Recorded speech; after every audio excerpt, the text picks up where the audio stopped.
નમસ્કાર મિત્રો, આજના નવા વિડીયોમાં આપનું હાર્દિક સ્વાગત છે। આજના વિડીયોમાં આપણે વાત કરીશું કે પોલીસ ભરતીમાં ગ્રાઉન્ડમાં પ્રવેશથી લઈને બહાર જવા સુધીની સફર તમામ ભરતીના પ્રકાર સરળતાથી સમજીશું એક જ વિડીયોની અંદર, જે આપણે અલગ અલગ મુદ્દા વાઇઝ જે પ્રમાણે આપેલા છે પહેલાં એ મુદ્દા પ્રમાણે આપણે વાત કરીશું છેલ્લા સુધી। તો વિડીયોમાં છેલ્લા સુધી બન્યા રહેજો, જેથી તમામ પ્રકારની પહેલેથી લઈ અને બહાર નીકળો તમામ સુધીની માહિતી એક જ વિડીયોની અંદર હું તમને આપી દઈશ।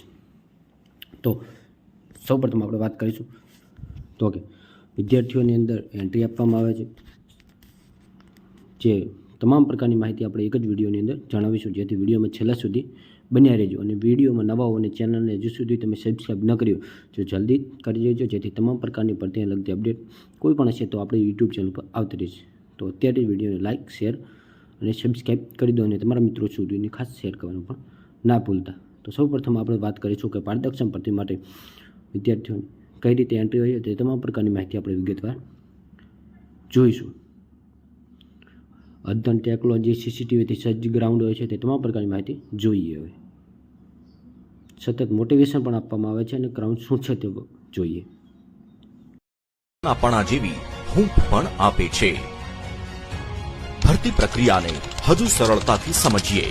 સૌથી પહેલા મુખ્ય દ્વારથી કોલ લેટર અને ઓળખપત્ર ચેક કર્યા બાદ ઉમેદવારોને ગ્રાઉન્ડમાં પ્રવેશ મળે છે। ત્યારબાદ દરેક ઉમેદવાર હોલ્ડિંગ એરિયામાં પ્રવેશ મેળવે છે। અહીંયા જરૂરી સલાહ સૂચન કરવામાં આવે છે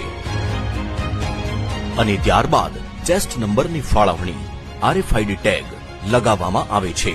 ત્યારબાદ ઉમેદવારોને રજિસ્ટ્રેશન ડિપાર્ટમેન્ટમાં મોકલવામાં આવે છે, જ્યાં અલગ અલગ 10 જેટલા કાઉન્ટર પર હાઈટેક ડિવાઇસીસ દ્વારા ઉમેદવારોનું સ્કેનિંગ, બાયોમેટ્રિક્સ અને ફિંગરપ્રિન્ટ તેમજ ફોટોગ્રાફ્સ વડે રજીસ્ટ્રેશન થાય છે। ત્યારબાદ ઉમેદવારો હોલ્ડિંગ એરિયા 2 માં પ્રવેશ મેળવે છે। અહીંયા ફરી એકવાર RFID ટેગ, ચેસ્ટ નંબરની ચકાસણી થાય છે, તેમજ દોડ માટે જરૂરી સૂચન પણ આપવામાં આવે છે। Good morning to all. Running માટે તૈયાર છો તમામ? રનિંગ દરમિયાન તમારે ચેસ્ટ નંબર પહેરી રાખવો ફરજિયાત છે। કોઈ પણ ઉમેદવાર ચેસ્ટ નંબર કાઢશે નહીં કે હાથમાં રાખીને દોડવાનું નથી। ફાઇનલી ઉમેદવારોને 200 ની સંખ્યામાં રનિંગ ટ્રેક પર મોકલવામાં આવે છે। દરેક ઉમેદવારે રનિંગ સ્ટાર્ટિંગ પોઈન્ટ દરમિયાન ગ્રાઉન્ડ પર મૂકવામાં આવેલી ઇલેક્ટ્રોમેગ્નેટિક મેટ પર પગ પડે એ રીતે પસાર થવાનું હોય છે। પગમાં બાંધવામાં આવેલા RFID tag electric magnetic mat પર ઉમેદવારનો પગ પડતા જ ટાઈમ ઓટોમેટિક કાઉન્ટ કરે છે। ગ્રાઉન્ડ પર રાખવામાં આવેલી વોચ ઉમેદવારોને સમય જોવામાં મદદ કરે છે અને સતત આપવામાં આવતું મોટિવેશન માહોલને હળવો ફૂલ બનાવે છે। રનિંગ દરમિયાન કોઈ ઉમેદવારને મેડિકલ ઇશ્યુ થાય તો એના માટે 108 ની સાથે ડોક્ટરોની ટીમ સતત ખડે પગે રહે છે।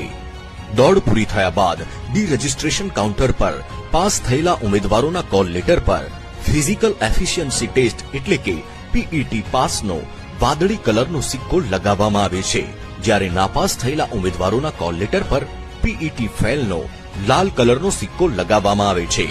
પાસ થયેલા ઉમેદવારોનું કાઉન્ટર 10 પર ફરી એકવાર બાયોમેટ્રિક, ફોટોગ્રાફ દ્વારા વેરિફિકેશન અને ત્યારબાદ મેડિકલ ટીમ દ્વારા ઊંચાઈ અને છાતીની માપણી થાય છે।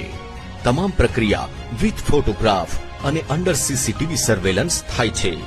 યાદ રહે, મહિલા ઉમેદવારો માટે ચેસ્ટનું માપ નથી હોતું। સંપૂર્ણ પ્રક્રિયા બાદ ઉમેદવારોને શારીરિક માપણી અંગે અસંતોષ હોય તો અપીલ બોર્ડના કાઉન્ટર પર ફેર માપણી અંગે રજૂઆત કરી શકે છે। આ તમામ પ્રક્રિયા ગાંધીનગર સ્થિત પોલીસ ભરતી બોર્ડ કંટ્રોલ રૂમ દ્વારા સતત મોનિટરિંગ કરવામાં આવે છે। કંટ્રોલ રૂમ ગાંધીનગર દ્વારા સતત મોટિવેશન થતું હોય છે, એ પણ માહિતી આપવામાં આવી છે। તમામ પ્રકારની માહિતી જોઈ તે પ્રમાણે IPS અધ્યક્ષશ્રી માહિતી આપી રહ્યા છે, પરંતુ આપણે તે કોપીરાઇટને કારણે વોઇસ બંધ કરીએ છીએ તે, અને થોડોક વોઇસ રાખીશું અને થોડુંક, કારણ કે કોપીરાઇટ આવી જાય એ માટે કંઈ તમને માહિતી આપું છું, પરંતુ કોપીરાઇટ ના આવવાને કારણે હું પણ વોઇસ અંદર એડ કરતો રહું છું, અને જે તમને માહિતી નહીં મળે, પરંતુ બાકી તમામ પ્રકારની માહિતી તમને મળી ગઈ છે કે ગ્રાઉન્ડમાં કેવી રીતે હોય છે। આ જે ગાંધીનગર પોલીસ કંટ્રોલ દ્વારા મોનિટરિંગ સતત થતું હોય છે, જે આપણે જોઈ રહ્યા છીએ। તમામ ગ્રાઉન્ડના અહીંયા થતું હોય છે, જેમ કે જો અલગ અલગ જિલ્લા વાઇઝ કોમ્પ્યુટર ઉપર ચાલુ છે તેવી રીતે સતત મોટિવેશન ત્યાં ચેક થતું હોય છે।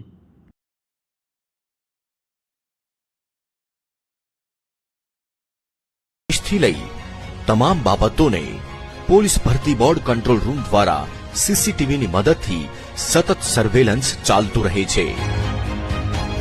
પોલીસ ભરતી બોર્ડ આવેલી ફરિયાદોનું નિરાકરણ કેટલી સરળતાથી અને ઝડપથી થાય છે તે સુનિશ્ચિત કરે છે.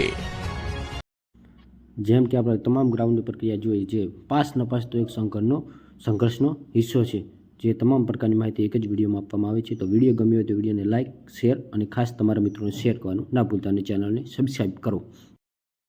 તો મળીએ નવા વિડીયોમાં નવા ટોપિક સાથે. બસ તો આભાર. જય હિન્દ, જય ભારત.